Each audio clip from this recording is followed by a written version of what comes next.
হিন্দু মুসলিম কিয়ামতের দিন কি একসাথে সবার হিসাব হবে নাকি শুধু মুসলমানদেরই হিসাব হবে? গুরুত্বপূর্ণ প্রশ্ন।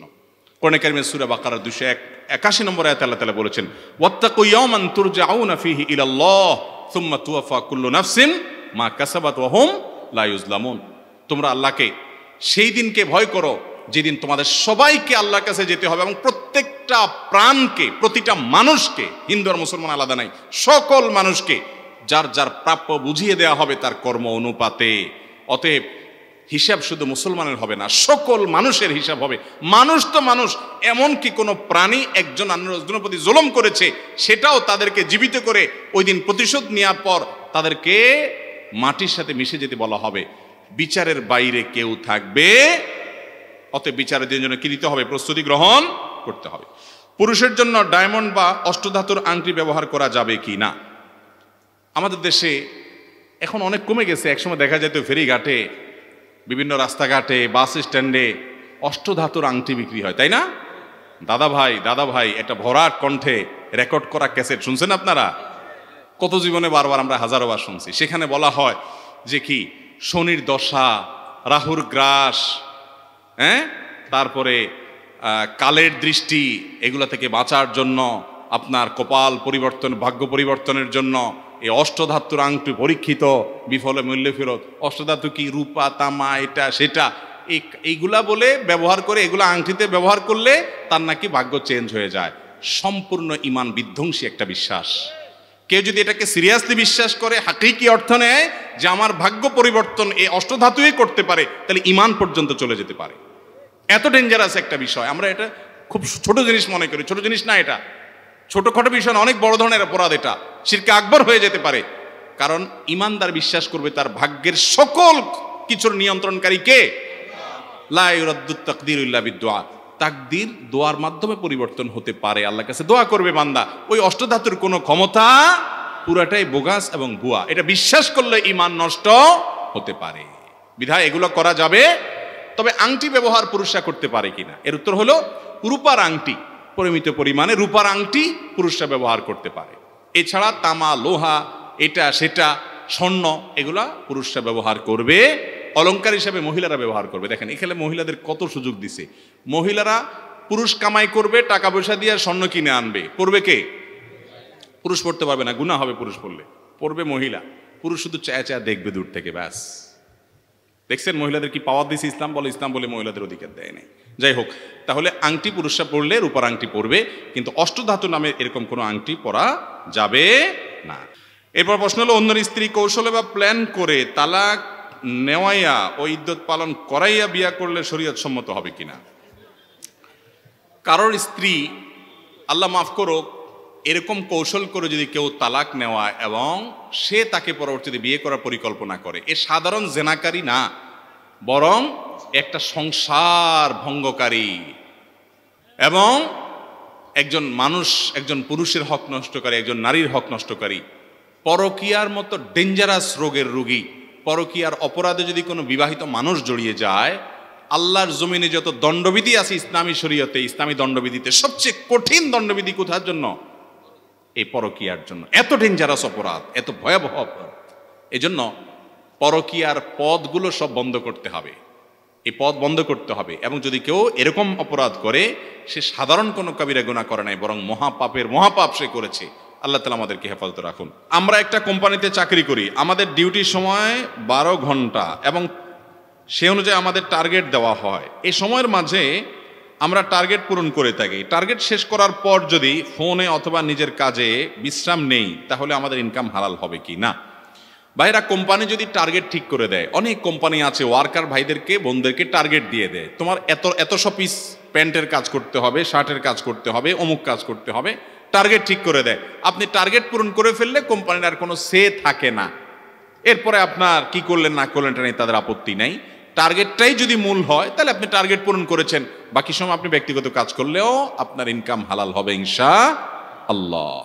আর যদি টার্গেট বেজ কাজ না হয়ে ঘন্টা বেজ কাজ হয়, যে তোমার ঘন্টা 8 ঘন্টা ডিউটি, 10 ঘন্টা ডিউটি, এই টাইমটা তোমার আমি যেভাবে বলবো সেভাবে কাজ করবা, কাজ কতটুকু হলো না হলো, আউটপুট কি হলো না হলো, সেটা তোমার দেখা দরকার, তুমি কাজ করবা। তাহলে পুরো টাইমটাতে আপনি ব্যক্তিগত কোনো কাজ করবেন না, ওই টাইমটা তাকে দিয়ে দিয়েছেন, বিনিময়ে স্যালারি নিয়েছেন। ব্যক্তিগত কাজ করবেন, মোবাইল টিপাটিপি করবেন, বইয়ের সাথে আলাপ সালাপ করবেন, মেসেঞ্জারে আদান প্রদান করবেন মেসেজ, ওই টাইমটাতে যে কাজ করেন নাই আপনি অথচ টাইমের বেতন নিয়েছেন, সেটা কিন্তু হালাল হবে। আমরা অনেক ভাই আছি, চাকরি করি কোম্পানিতে, বিশেষ করে সরকারি চাকরি যারা করেন, বিভিন্ন কোম্পানিতে ঘন্টা বেজ যে ডিউটি আছে সেখানে যারা কাজ করেন, বেশিরভাগ লোকই তো সেভাবে চাকরি করেন।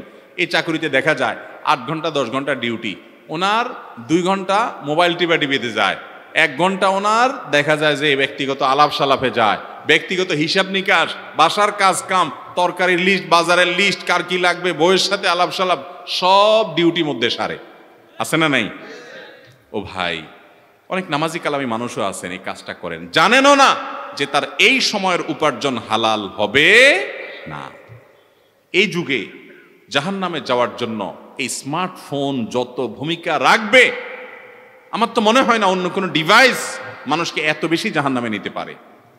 কারণ ওই কাজের সময় বসে বসে মোবাইল টিপতেছে, ওই 8 ঘন্টা তো আপনার কোম্পানিকে দেওয়া, সরকারকে দেওয়া, তার জন্য আপনি স্যালারি নেওয়া। হ্যাঁ, যেটুকু আপনার কর্তৃপক্ষ, মালিক পক্ষ আপনার জন্য অ্যালাউ করেছেন, ঠিক আছে, আপনি একটা দরকারি ফোন 1 মিনিটে আধা মিনিটে সারলেন, এটুকু তারা কিছু বলে না, সেটা আপনার জন্য জায়েজ। কিন্তু বস আসলে, মালিক দেখলে আপনি তাড়াতাড়ি করে মোবাইল রেখা সাধু সাইজে যান, আবার যখন সরে যায় মোবাইলটা নিয়ে আস্তে আস্তে টিপা শুরু করেন।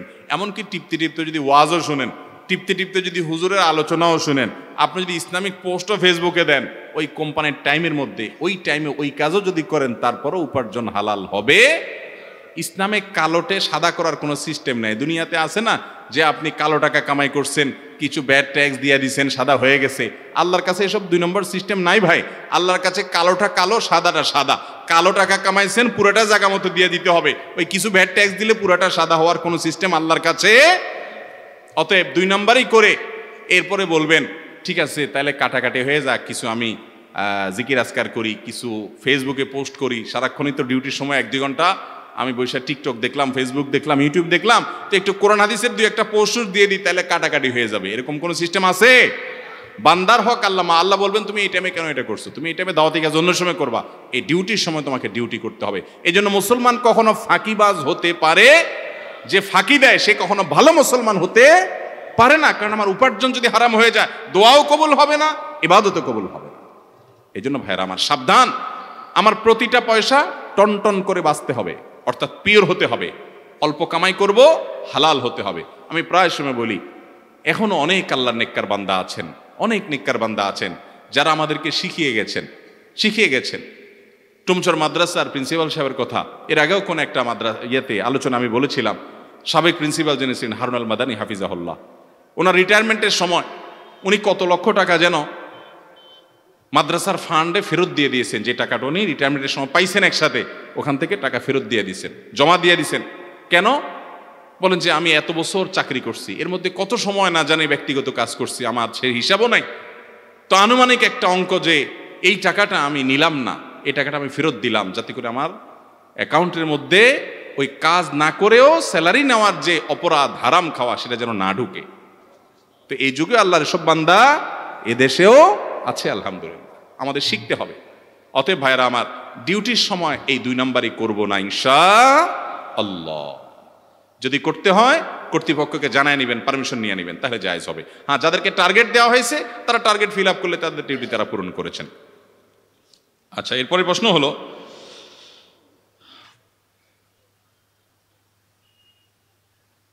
আপনারা দিলে আপনাদের মেয়ে পাবে, পাত্রপক্ষের এমন ভিক্ষাবৃত্তি বা কিছু দেয়া নেয়ার সম্পর্কে কিছু জানতে চাই। এ সম্পর্কে বিভিন্ন জায়গায় আমরা বলি, বারবার বলি, আলহামদুলিল্লাহ মানুষ এখন সচেতন হচ্ছে। আপনারা যারা যুবক আছেন, আপনাদেরকে বিশেষ করে সংকল্প করতে হবে, শ্বশুর বাড়ি থেকে হাদিয়ার নামে, উপহারের নামে, উপঢৌকনের নামে, খুশি হয়ে দেওয়ার নামে, নানা নামে কোনো কিছু, এমনকি কোনো জুতাও নিবেন না ইনশাআল্লাহ। নিবেন তো না? বেশিরভাগ ক্ষেত্রে ছেলে না নিলেও ছেলের মা খোঁচাখুচি করে, মা কিছু না বললেও পাশের বাসার চাচি খোঁচাখুচি করে, বৌমার বাবার বাড়ি থেকে কি দিছে জিজ্ঞেস করে না অনেক মহিলা। এই মহিলা তো নিজে বলে না, তার সাথে থাকা ইবলিসে বলায় তারে, টেরও পায় না যে এটা কে বলতেছে। আল্লাহর জমিনে সবচেয়ে বড় মাপের ছোট লোক যদি দেখতে চান তাহলে এই লোককে দেখবেন যে বিয়ে করে শ্বশুরবাড়ি থেকে যৌতুক নেয়। ওর চাইতে বড় ছোট লোক আল্লাহর জমিনে আরেকটা আছে কিনা সন্দেহ আছে আমার। কারণ কি ভাই, ভাইরে, একজন বাবা তার মেয়েকে জন্ম দিয়ে ছোট থেকে বড় করেছে, 20-22 বছর বয়স করেছে, হাজার হাজার টাকা এই মেয়ের পিছনে খরচ করছে, তার ভরণ পোষণ, চিকিৎসা, কাপড় চোপড়, বাসস্থান, শিক্ষা সব কিছু দিছে। যত টাকা খরচ করছে হিসাব করলে দেখা যাবে বিশাল বড় ফিগার, লক্ষ লক্ষ টাকা এই মেয়ের পিছনে খরচ করছে, করে মেয়েটাকে বড় করছে।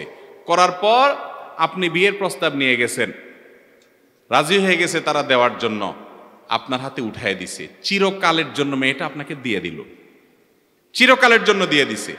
পড়ালেখা করাইছে টাকা খরচ করে বাপে, আর ওই পড়ালেখার গুণটা, ওই পড়ালেখার উপকারটা ভোগ করবেন আপনি, আপনার ছেলে মেয়ে, আপনার সংসারে। ঠিক না ভাই? ঠিক। তাকে সুস্থ রাখার জন্য ট্রিটমেন্ট করে ভরণ পোষণ দিয়ে খরচ করছে তার বাপে, আর সুস্থ সবল হয়ে ডিউটি করবে, খেদমত করবে, কাজ করবে, ভালোবাসা দিবে আপনাকে।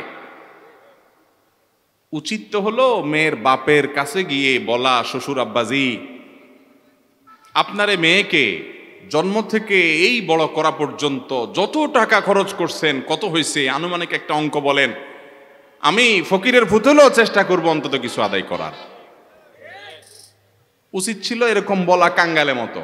সেটা না বলে বেচারা তার আস্ত মেয়েটা তুলে দিয়ে দিল, একটা আস্ত মানুষ দিয়ে দিল, এরপরও বেহায়ার মতো আবার তার কাছ থেকে জিনিসের আবদার করেন। আপনার মতো ছোট লোক, নিকৃষ্ট মানুষ আল্লাহর জমিনে আরেকটা নেই। এটা হারাম, হারাম, হারাম। চুরি করা যত খারাপ, ডাকাতি করা যত খারাপ, এটা তার চেয়ে কম খারাপ না। ডাকাই তো আপনার চেয়ে ভালো। কেমনে ভালো?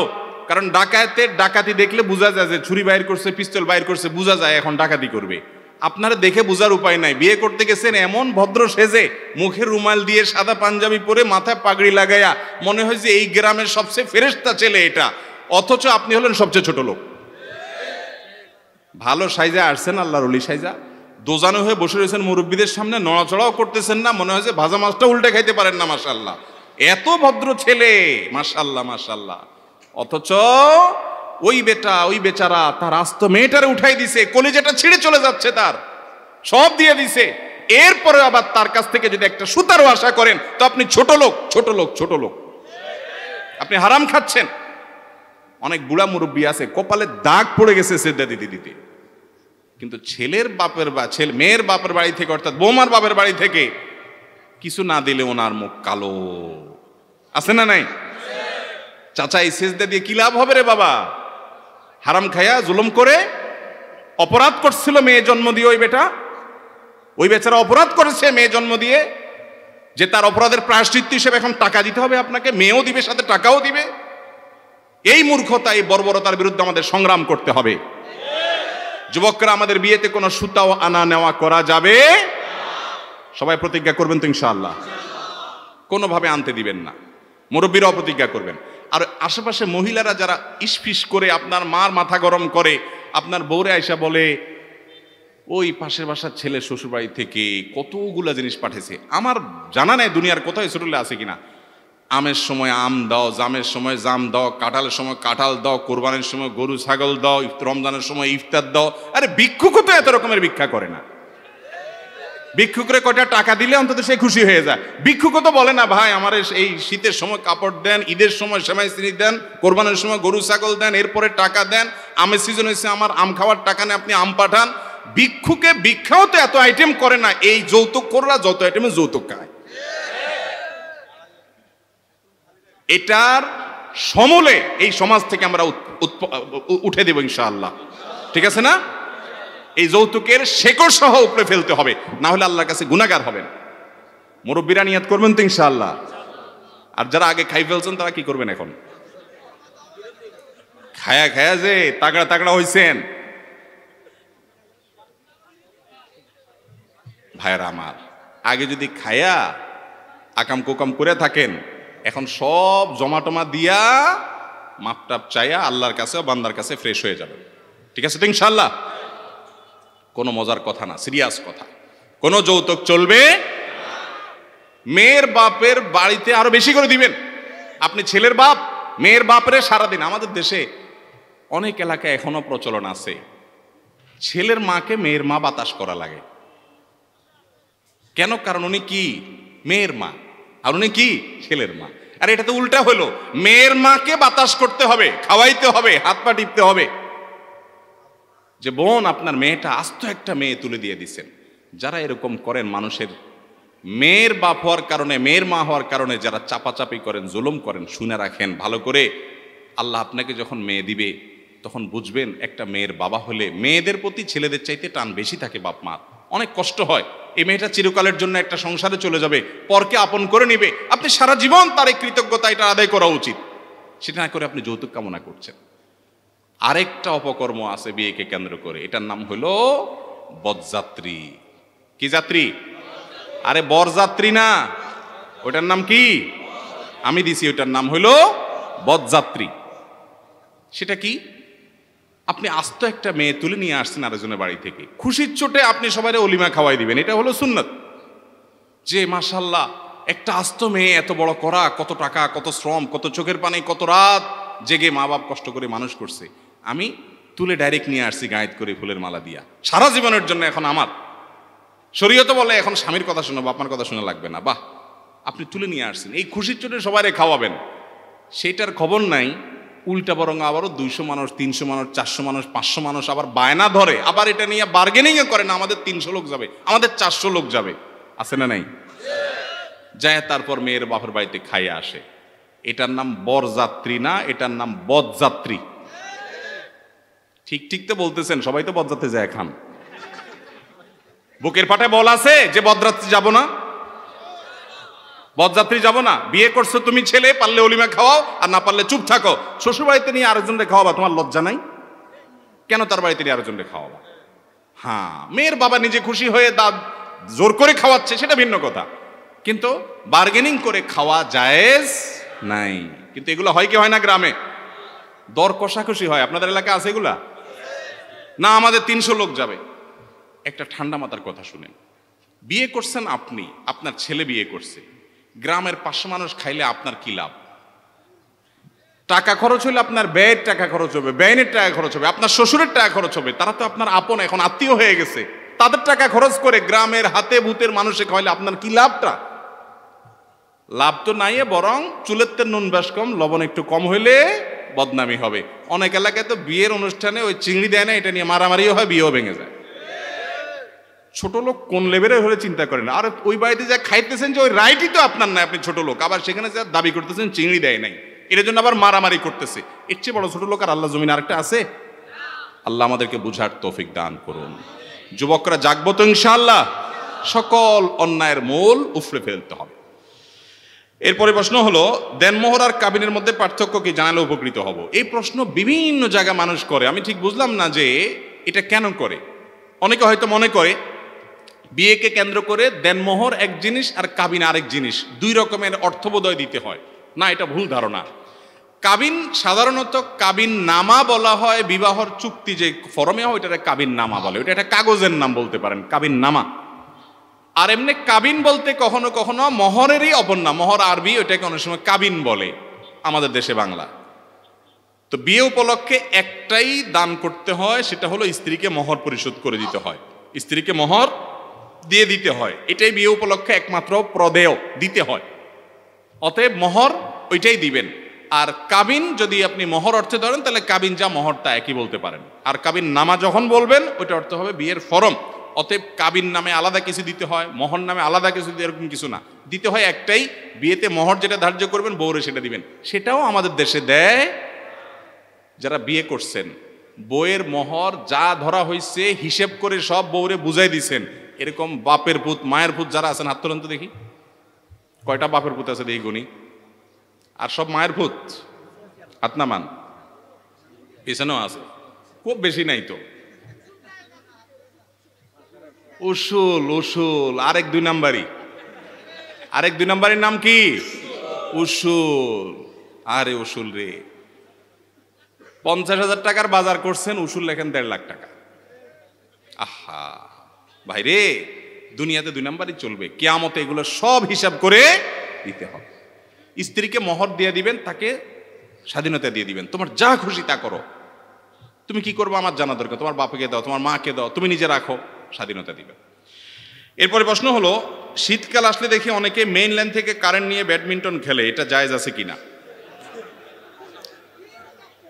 এইটা এর আগে আমরা বিভিন্ন জায়গায় উত্তরে বলেছি। ভাইরা আমার, মেইন লাইন থেকে বিদ্যুৎ নিয়ে ব্যাডমিন্টন খেললে কোন অবস্থাতেই সেটা জায়েজ হবে।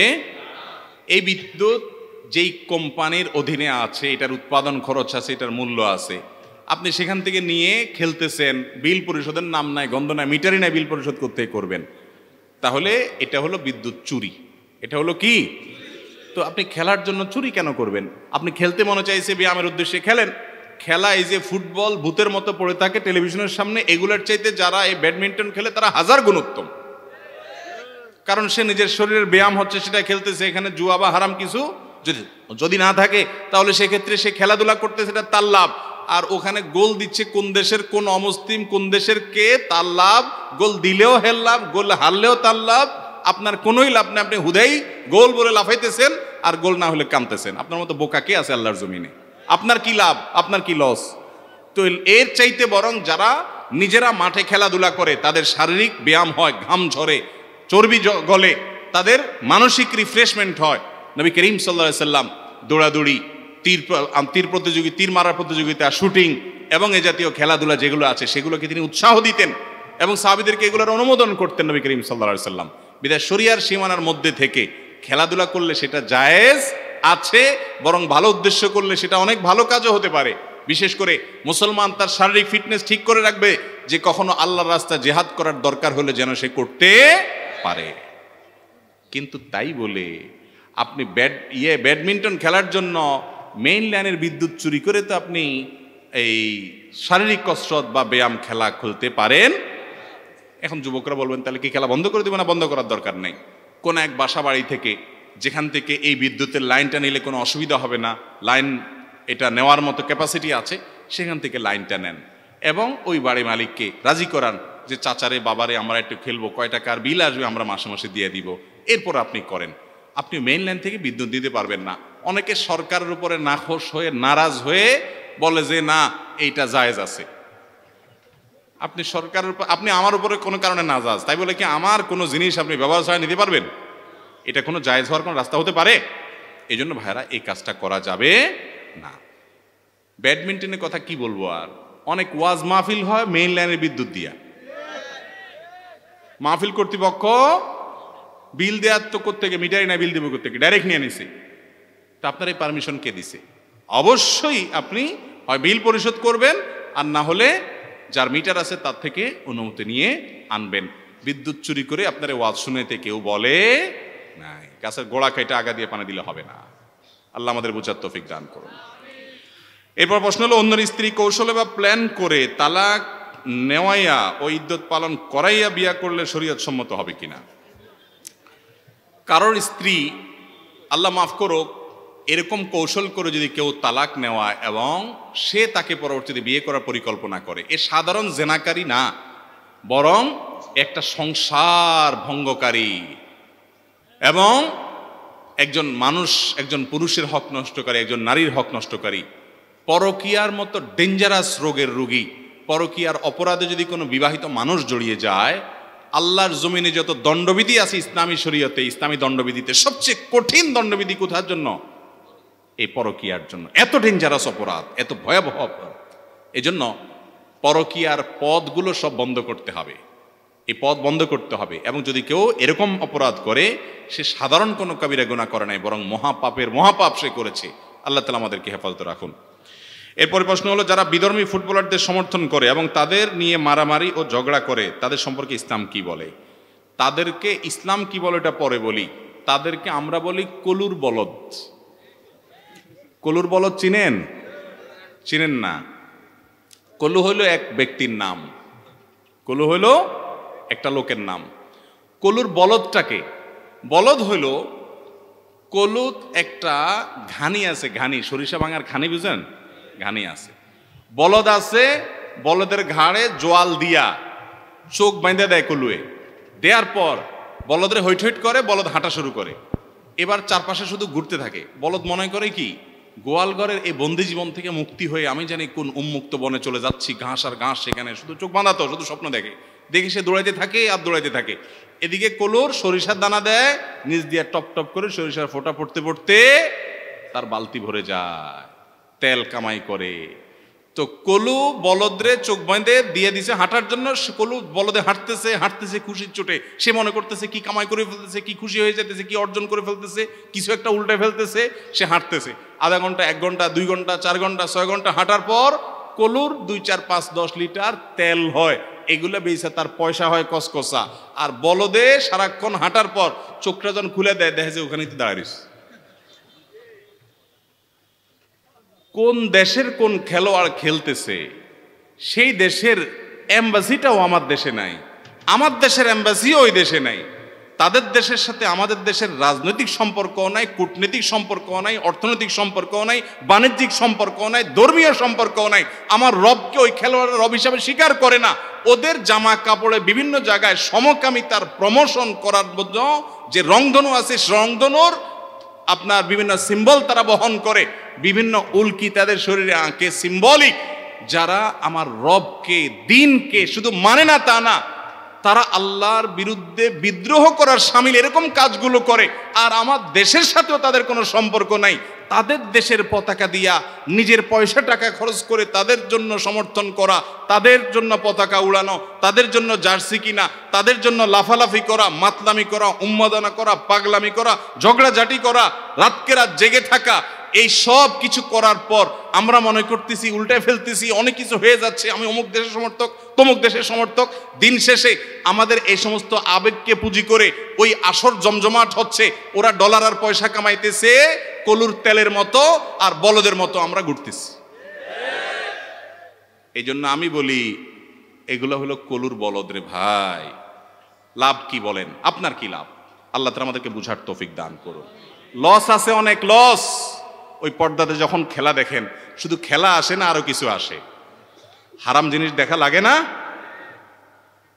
আল্লাহর প্রতি যার ঈমান নাই, আপনি তাকে অপছন্দ করার কথা, কিন্তু আপনি তাকে পছন্দ করেন না, শুধু আপনার হট ফেভারিট সে। এটা ঈমানের সাথে কখনো যায় না। এরপরে খেলা তো আর খেলা না, এটা উন্মাদনা। রাত 3টা বাজে খেলা, সব বসে আছে অপেক্ষা। কিসের জন্য? 3টা বাজে খেলা শুরু হবে। আহা, এই যুবক জীবনে একবারও ফজর নামাজের জন্য এভাবে অপেক্ষা করে নাই। মিছিল বাহির করে রে কপাল পোড়া, কোথাকার কোন দেশের জন্য। আল্লাহ আমাদেরকে বুঝার তৌফিক দান করো। এগুলো বললে যুবকরা মন খারাপ করে, বলে যে হুজুর ইসলামের তালিকে কোনো খেলাধুলা বিনোদন নাই। কে বলছে নাই খেলাধুলা? আমরা নিয়মিত প্রায় খেলাধুলা করার চেষ্টা করি। কে বলছে নাই? ফুটবল খেলেন, হাডুডু খেলেন, ক্রিকেট খেলেন, ব্যাডমিন্টন খেলেন, দৌড়াদৌড়ি খেলেন, গোল্লা শুট খেলেন। শরীয়তের সীমানা লঙ্ঘন করিয়েন না। হাঁটু আপনার ঢেকে 3/4 প্যান্ট পরে আপনি করেন, পারস্পরিক লেনদেন করেন না, জুয়া রাখিয়েন না, খেলাধুলা করেন। ওই খেলাধুলা সরাসরি দেখেন, হারাম কিছু না দেখা লাগলে। ইসলামে সেগুলো জায়েজ আছে। নবী করিম সাল্লাল্লাহু আলাইহি সাল্লাম বিনোদনের জন্য বহু ব্যবস্থা রেখেছেন। তিনি একবার বাজারে গেছেন, নবীজি বাজারে যায় দেখেন কোন এক জায়গায় 2 দল, 2টা গোত্রের লোক তীরন্দাজি করতেছে, শুটিং যেটাকে বলে। এটাও অলিম্পিকে, আন্তর্জাতিক বিভিন্ন খেলায় হয়, টার্গেট ওয়াইজ মারা। এরকম একটা খেলা তারা করতেছে, তীর মারামারি করতেছে টার্গেট অনুযায়ী। 2 গোত্র। নবী করিম সাল্লাল্লাহু আলাইহি সাল্লাম এসে তাদেরকে উৎসাহ দিয়ে বলছেন, আমি তোমাদের সাথে আছি, হ্যাঁ খেলা চালাও। তখন যাদের পক্ষে আছে নবীজি বলছেন, প্রতিপক্ষ যারা আছে তারা সব চুপ হয়ে গেছে, একদম চুপ। তারা আর কেউ তীর মারে না। নবীজি বলে, কি এবার বসে আছে কেন, মারো। বলে, ইয়া রাসূলুল্লাহ, আপনি ওদের সাথে আছেন, ওদের পক্ষে আপনি আছেন, ওইদিকে কিভাবে তীর মারি আমি? তখন নবী করিম সাল্লাল্লাহু আলাইহি ওয়াসাল্লাম বলেন, ঠিক আছে, আমি দোনো দলের পক্ষে আছি, তোমরা তাও খেলো। তাহলে নিজেদের বিনোদনের জন্য এবং আরো মহৎ উদ্দেশ্যকে সামনে রেখে ইমানদার এ ধরনের খেলাধুলা খেলতে পারে। কিন্তু ওই কোথাকার কোন দেশের অমুসলমান সে খেলবে, ও সমকামিতাকে প্রমোট করে, আপনি জানেন না। ও ফিলিস্তিনি বাচ্চাদের হত্যা করার সমর্থন করে, আপনি জানেন না। আপনি মুসলমানের বাচ্চা আসছেন তার সমর্থন করতে। এদেশে বহু মানুষ না খেয়ে আছে, আপনি লক্ষ লক্ষ টাকা দিয়ে পতাকা বানাচ্ছেন, আপনি জার্সি বানাচ্ছেন।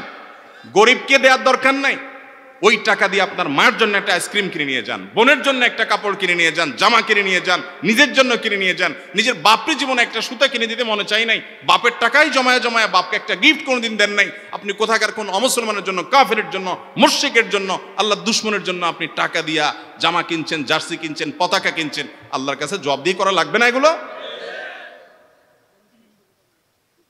আজকে না গতকালকে দেখলাম একটা জাতীয় দৈনিক, প্রথম সারে জাতীয় দৈনিক নিউজ করছে যে আমাদের দেশে ঢাকা ইউনিভার্সিটিতে ছেলেফেলেরা খেলা দেখার জন্য বিশাল মনিটর দিয়ে বিশাল মাঠে একত্রিত হয়েছে, সেটার ছবি ফিফা তারা প্রকাশ করেছে এবং এই ফুটবল উন্মাদনের তারা গর্ব করতেছে।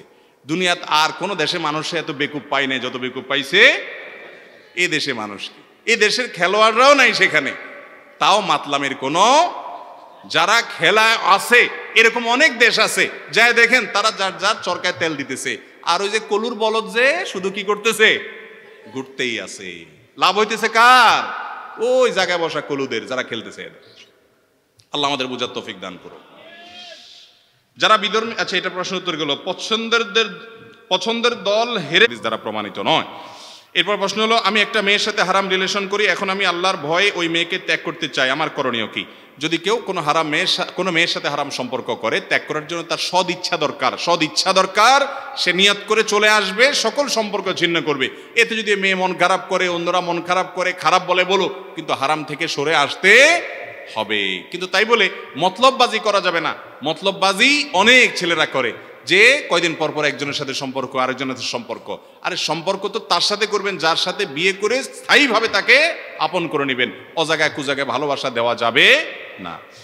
এরপর প্রশ্ন হলো, আমি যদি আমার স্বামীর কাছে বিদেশে যাই, তাহলে যদি আমার বাবা বা মাহারাম কেউ আমার সাথে বাংলাদেশ এয়ারপোর্ট পর্যন্ত যায় আর সৌদি এয়ারপোর্ট থেকে আমার স্বামী রিসিভ করে, তাহলে আমার গুনাহ হবে কিনা? অবশ্যই গুনাহ হবে, কারণ মাহারাম ছাড়া সফর করা জায়েজ। এয়ারপোর্ট পর্যন্ত গেছেন ঠিক আছে, কিন্তু ওখান থেকে বাকি পথ যেটা আছে আকাশে, তখন তো আপনার সাথে মাহারাম থাকতেছে না। নবীজি সাল্লাল্লাহু আলাইহি ওয়াসাল্লাম বলেছেন, লা তুসাফিরুল মারআতু ইল্লা মা আদি মাহরামিন, কোন মহিলা মাহরাম ছাড়া সফর করতে পারবে। আপনি বলবেন মহিলাদের উপরে এত কড়াকড়ি কেন? আরে কড়াকড়ি হলো মহিলাদের প্রতি সম্মানের জন্য। আজকে যদি প্রেসিডেন্ট, আমাদের দেশের মহামান্য প্রেসিডেন্ট যদি বলেন যে আমার মনে চাইছে একটু কারওয়ান বাজারে, কতদিন একটু মন খুলে বাজারে ব্যাগ নিয়ে বাজার করি না, তোমরা এই আমার আশপাশ থেকে পুলিশ ফোর্স যা আছো সব সরে যাও, আমার সিকিউরিটি সব সরে যাও, আমি একটু মন খুলে একটু পাবলিকের সাথে মিশবো, সুযোগ আছে? ওনাকে মিশতে দিবে? উনি যতই বলুক, ওনার এই আশা পূরণ হতে দেওয়া হবে না, ওনার নিরাপত্তার জন্য। ঠিক না বে ঠিক? যে আপনার নিরাপত্তা বিধান করা আমাদের কর্তব্য, অতএব এটা নষ্ট হতে দেওয়া যাবে না। ঠিক একইভাবে একজন নারী, তিনি যাতে কোনোভাবে অসম্মানিত না হন, কোনোভাবে বিপদে না পড়েন, এই জন্য তার সাথে একজন পুরুষকে সিকিউরিটি গার্ড হিসাবে শরীয়ত নিযুক্ত করে দিস। অতএব মাহরাম ছাড়া সফর করা যাবে না, গুনাহ হবে। এরপরে প্রশ্ন হলো, হিন্দু মুসলিম কিয়ামতের দিন কি একসাথে সবার হিসাব হবে নাকি শুধু মুসলমানদেরই হিসাব হবে? গুরুত্বপূর্ণ প্রশ্ন। কোরআনে কারিমে সূরা বাকারা 281 নম্বর আয়াতে আল্লাহ তাআলা বলেছেন, ওয়াত্তাকু ইয়াওমান তুরজাউনা ফীহি ইলাল্লাহ সুম্মা তুওয়াফা কুল্লু নাফসিন মা কাসাবাত ওয়া হুম লা ইউজলামুন। তোমরা আল্লাহকে, সেই দিনকে ভয় করো যেদিন তোমাদের সবাইকে আল্লাহর কাছে যেতে হবে, এবং প্রত্যেকটা প্রাণকে, প্রতিটা মানুষকে, হিন্দু আর মুসলমান আলাদা নাই, সকল মানুষকে যার যার প্রাপ্য বুঝিয়ে দেওয়া হবে তার কর্ম অনুপাতে। অতএব হিসাব শুধু মুসলমানের হবে না, সকল মানুষের হিসাব হবে। মানুষ তো মানুষ, এমনকি কোনো প্রাণী একজন অন্যজনের প্রতি জুলুম করেছে, সেটাও তাদেরকে জীবিত করে ওই দিন প্রতিশোধ নেওয়ার পর তাদেরকে মাটির সাথে মিশে যেতে বলা হবে। বিচারের বাইরে কেউ থাকবে। অতএব বিচারের দিনের জন্য কি দিতে হবে? প্রস্তুতি গ্রহণ করতে হবে। পুরুষের জন্য ডায়মন্ড বা অষ্টধাতুর আংটি ব্যবহার করা যাবে কি না? আমাদের দেশে এখন অনেক কমে গেছে। একসময় দেখা যেত ফেরিঘাটে, বিভিন্ন রাস্তাঘাটে, বাস স্ট্যান্ডে অষ্টধাতুর আংটি বিক্রি হয়, তাই না? দাদা ভাই একটা ভরাট কণ্ঠে রেকর্ড করা ক্যাসেট শুনছেন আপনারা? কত জীবনে বারবার আমরা হাজারো বার শুনছি। সেখানে বলা হয় যে কি শনির দশা, রাহুর গ্রাস, তারপরে কালের দৃষ্টি, এগুলা থেকে বাঁচার জন্য, আপনার কপাল পরিবর্তন, ভাগ্য পরিবর্তনের জন্য এই অষ্টধাতুর আংটি পরীক্ষিত, বিফলে মূল্য ফেরত। অষ্টধাতু কি? রূপা, তামা, এটা সেটা, এইগুলা বলে ব্যবহার করে, এগুলা আংটিতে ব্যবহার করলে তার নাকি ভাগ্য চেঞ্জ হয়ে যায়। সম্পূর্ণ ইমান বিধ্বংসী একটা বিশ্বাস। কেউ যদি এটাকে সিরিয়াসলি বিশ্বাস করে, হাকিকি অর্থ নেয় যে আমার ভাগ্য পরিবর্তন এই অষ্টধাতুই করতে পারে, তাহলে ঈমান পর্যন্ত চলে যেতে পারে। এত ডেঞ্জারাস একটা বিষয়। আমরা এটা খুব ছোট জিনিস মনে করি, ছোট জিনিস না এটা, ছোটখাটো বিষয় না, অনেক বড় ধরনের অপরাধ এটা, শিরকে আকবর হয়ে যেতে পারে। কারণ ঈমানদার বিশ্বাস করবে তার ভাগ্যের সকল কিছুর নিয়ন্ত্রণকারী কে? লা ইউরাদ্দুত তাকদীরু ইল্লা বিদ্দুআ, তাকদীর দোয়ার মাধ্যমে পরিবর্তন হতে পারে। আল্লাহর কাছে দোয়া করবে বান্দা, ওই অষ্টধাতুর কোনো ক্ষমতা, পুরাটাই বোগাস এবং ভুয়া। এটা বিশ্বাস করলে ঈমান নষ্ট হতে পারে। বিধায় এগুলো করা যাবে। তবে আংটি ব্যবহার পুরুষরা করতে পারে কিনা, এর উত্তর হলো রূপার আংটি, পরিমিত পরিমাণে রূপার আংটি পুরুষরা ব্যবহার করতে পারে। এছাড়া তামা, লোহা, এটা সেটা, স্বর্ণ, এগুলা পুরুষরা ব্যবহার করবে। অলংকার হিসাবে মহিলারা ব্যবহার করবে। দেখেন এখানে মহিলাদের কত সুযোগ দিছে। মহিলারা পুরুষ কামাই করবে, টাকা পয়সা দিয়ে স্বর্ণ কিনে আনবে, পড়বে কে? পুরুষ পড়তে পারবে না, গুনাহ হবে পুরুষ পড়লে, পড়বে মহিলা। পুরুষ শুধু চায়া চায়া দেখবে দূর থেকে, ব্যাস। দেখছেন মহিলাদের কি পাওয়ার দিছে ইসলাম? বলে ইসলাম বলে মহিলাদের অধিকার দেয় নাই। যাই হোক, তাহলে আংটি পুরুষরা পড়লে রূপার আংটি পরবে, কিন্তু অষ্টধাতু নামে এরকম কোনো আংটি পরা যাবে